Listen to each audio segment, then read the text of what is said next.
Hey everyone, and welcome back for another deep dive. So this time we're going to be looking at the Roaring Twenties, and we're going to use some excerpts from the American History Tellers podcast as the basis for that. And get this, we're going to find a link between Charles Lindbergh and the Great Depression. I mean, who would have thought, right? Yeah, it is interesting how we look back at the 1920s and kind of think about it as, this like era of optimism and, everything's great. But the reality is a lot of the seeds for what would cause the Great Depression were planted during this time. It really shows how outward appearances can be deceiving. Absolutely. So let's start with Lindbergh. This guy took off in the spirit of St. Louis from like a muddy airfield with no radio, no parachute. I mean, just crazy. So what was it about this flight that just captured America's imagination so much? Well, you have to remember the context of the times. It was a time of really rapid technological advancement. And Lindbergh kind of embodied that, that can-do spirit. Hmm. So his flight across the Atlantic was seen as proof of American ingenuity and courage. It wasn't just a flight, it was a symbol of what America could achieve. Right. But there's a little more to it than national pride, right? Uh, The podcast mentions how Lindbergh's fame was also tied to this rise of mass media and celebrity culture. Exactly. I mean, he was a media sensation. Newspapers and radio broadcasts followed his every move. And this is also the era of, figures like Babe Ruth and Charlie Chaplin, these larger-than-life personalities that offered excitement and escape to people. Lindbergh fit right into that mold. So while everyone was celebrating Lindbergh and the, seemingly booming stock market, the podcast paints a bit of a different picture for a lot of American families. And they actually call it a tale of two Americas. What do they mean by that? Well, it's a really powerful phrase because it highlights the economic inequality that existed under the surface of all that prosperity. So while the stock market soared and consumerism was rampant, most Americans weren't actually benefiting from all this. In fact, almost two-thirds of American households lived on less than $2,000 a year. I mean, that's barely enough to survive, even back then. So the gap between the rich and the poor was huge, and it was only getting bigger. Wow, so it wasn't all champagne and flapper dresses then. Oh no, not even close. Farmers were struggling with declining crop prices and debt was piling up. And workers in key industries like coal, textiles, railroads, I mean, they were dealing with low wages and jobs were insecure. The prosperity that everyone was celebrating just wasn't reaching them. It's crazy how these two realities could coexist at the same time. The podcast also mentions this really interesting story about the Warner Brothers and their decision to invest in talking pictures. They basically risked everything on this new technology. Do you see that as another example of this tension between innovation and uncertainty? Oh, absolutely. I mean, the Warner Brothers were betting on the future, and it did pay off for them. The Jazz Singer, the first major talkie, revolutionized Hollywood. But the production process was a nightmare. Imagine trying to record sound on a set when everybody's used to working silently. Hammers pounding, crew whistling. I mean, it was chaos. Yeah, it's hard to imagine that kind of shift happening so fast today. But it seems like that risk-taking mentality was present in other areas too, especially the stock market. The podcast talks about this whole culture of speculation and get-rich-quick schemes. Didn't they mention Charles Ponzi? Yeah, they did. I mean, his scheme pulled in millions of dollars from investors that were just eager to get rich quick. And then there's the Florida real estate bubble, which burst in the mid-20s. People were buying up land at crazy prices thinking that they would strike it rich. Classic speculative bubble, just driven by greed and a lack of any regulation. So speculation was running wild. But this wasn't just a few shady characters, right? No, you see, the problem was that this speculative fever had infected the entire stock market. Everyone from seasoned investors to everyday people were buying stocks, often on margin, which means they were borrowing money to buy even more stock. It was a house of cards waiting to collapse. And of course, that's exactly what happened. Black Thursday and then Black Tuesday. The podcast has this really vivid description. It describes a Wall Street trader walking into a bar, totally shell-shocked. And he says, "The bottom fell out today, pal. In all my years, I've never seen such anarchy." But even before the crash, weren't there signs that things just weren't sustainable? Yeah, there were definitely warning signs. Even President Hoover was worried about all the speculation that was going on. He even urged the Federal Reserve to try to curb it, but nobody listened. That's incredible how people were just so caught up in this euphoria of the market that they couldn't see the danger.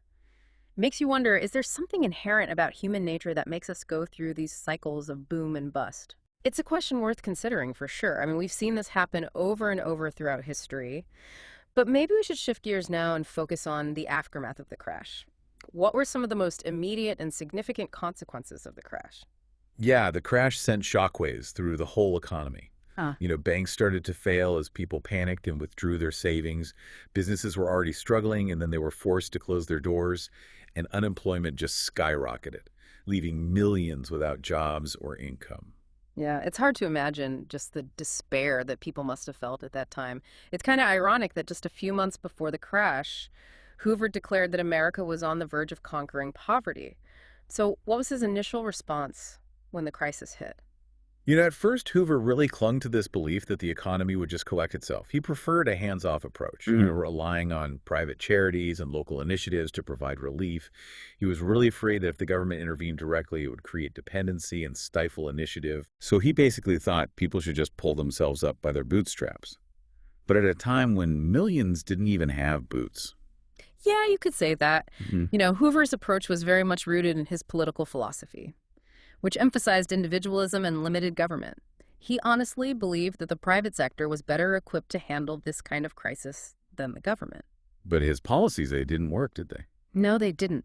Hoover's reluctance to step in and provide direct relief just prolonged the suffering for so many people. The economy continued to spiral downward, and then public discontent just grew and grew, and that paved the way for, FDR and the New Deal. It's fascinating how one single event, like the stock market crash, could trigger such a massive shift in American politics and society. But it's also important to remember that the Roaring Twenties was a time of huge social and cultural change. The podcast talks about things like urbanization, the rise of mass media, women's suffrage. There's a lot to unpack there. You're right, there were a lot of changes that had a lasting impact on American society. Let's start with urbanization.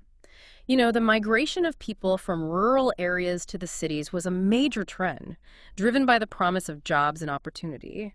Right, cities were seen as the place to be if you wanted excitement and progress. Exactly. But all these people moving into the cities also led to some tension. You had all these people from different backgrounds with different values suddenly living really close together. It was a melting pot, but not always a harmonious one. Yeah, I can see how that would create some friction. So what about the impact of mass media? The podcast highlights radio and motion pictures. How did they shape the culture at the time? Well, radio especially had a transformative effect. For the first time, people across the country could listen to the same news broadcasts, the same music, the same entertainment. It created a sense of shared experience, a national community, even if it was just through the airwaves. Almost like the early days of social media, in a way. Yeah, you could say that. Radio created a common culture, a shared set of references and experiences that brought people together. And of course, Hollywood, with the arrival of talkies, became a major force as well. Movies offered escape entertainment and a glimpse into different worlds. And we can't forget about the automobile. Henry Ford's Model T completely revolutionized transportation and changed America. Absolutely.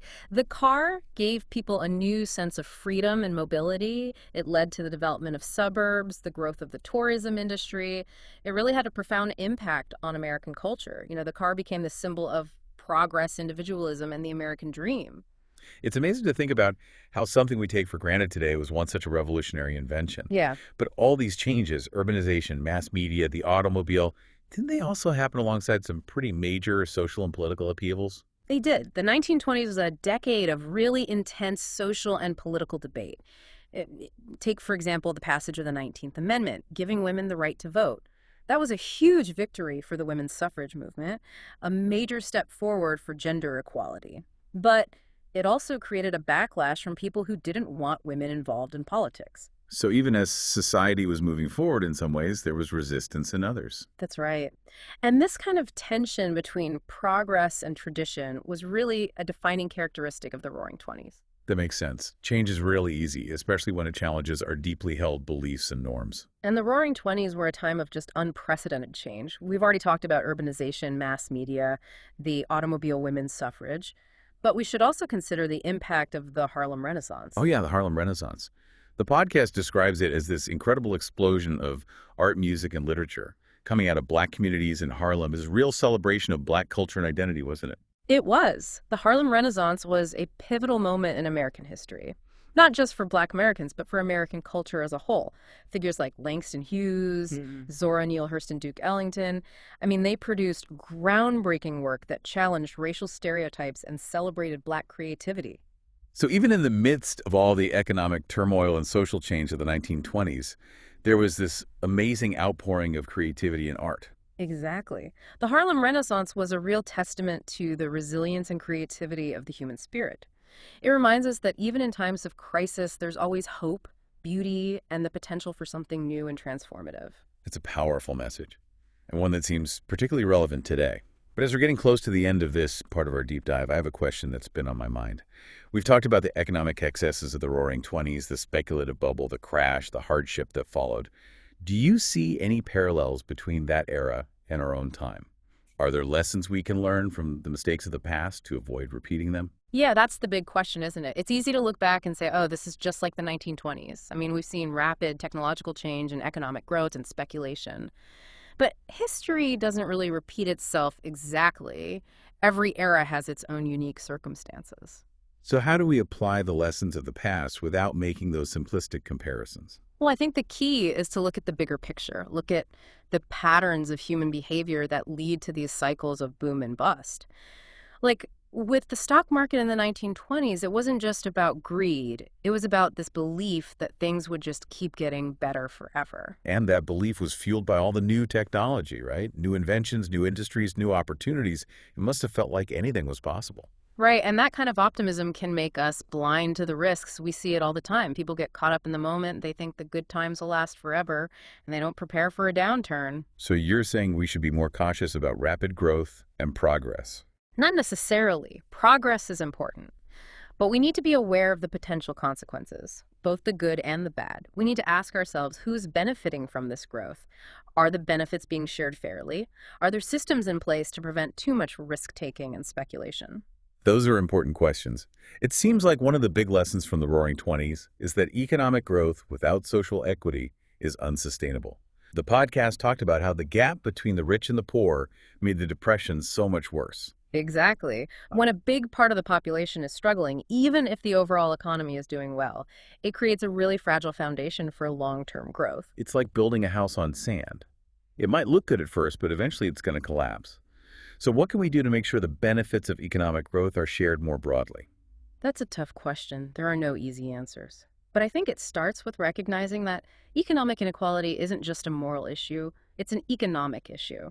When a large part of the population can't participate fully in the economy, it hurts everyone. All right, it's a vicious cycle.